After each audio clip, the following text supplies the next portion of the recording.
সামাজিক মাধ্যমে পরিচিত মুখ কারিনা কায়সার। কন্টেন্ট ক্রিয়েটর হিসেবে জনপ্রিয়তা পাওয়ার পাশাপাশি অভিনয় ও চিত্রনাট্য রচনায়ও তৈরি করেছিলেন নিজের আলাদা পরিচয়। কিন্তু হঠাৎ করেই গুরুতর অসুস্থ হয়ে এখন জীবন মৃত্যুর সন্ধিক্ষণে এই তরুণ নির্মাতা ও অভিনেত্রী।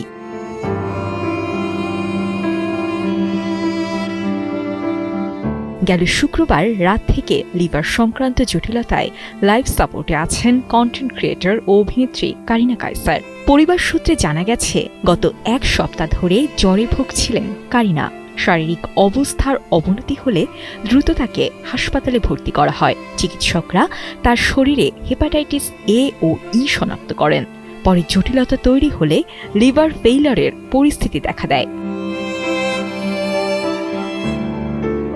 কারিনার বাবা জাতীয় দলের সাবেক ফুটবলার কায়সার হামিদ। মেয়ের চিকিৎসার ব্যয় সামলাতে হিমশিম খাচ্ছেন তিনি। তাই সরকারের পাশাপাশি দেশের সর্বস্তরের মানুষের কাছে সহযোগিতার আবেদন জানিয়েছেন এই সাবেক ফুটবলার। কারিনার সবশেষ শারীরিক অবস্থার বিষয়ে কায়সার হামিদ গণমাধ্যমকে জানান, জটিলতা বেড়েছে। বিভিন্ন মেডিকেল সাপোর্টের মাধ্যমে পরিস্থিতি নিয়ন্ত্রণে আনার চেষ্টা চলছে। তবে এর মধ্যে কারিনার রক্তচাপও কিছুটা কমে গিয়েছিল। বর্তমানে চিকিৎসকরা নিবিড় পর্যবেক্ষণে রেখে প্রয়োজনীয় চিকিৎসা দিচ্ছেন। কারিনা কায়সার শুধু কন্টেন্ট ক্রিয়েটর নন, ছোট পর্দার অভিনেত্রী ও নাট্যকার হিসেবেও পেয়েছেন জনপ্রিয়তা। ইন্টার্নশিপ ও 36-24-36 এর মতো কাজের মাধ্যমে তিনি তরুণ দর্শকের কাছে হয়ে ওঠেন পরিচিত মুখ। তার হঠাৎ অসুস্থতায় শোবিজ অঙ্গন ও সামাজিক মাধ্যমে নেমে এসেছে উদ্বেগের ছায়া।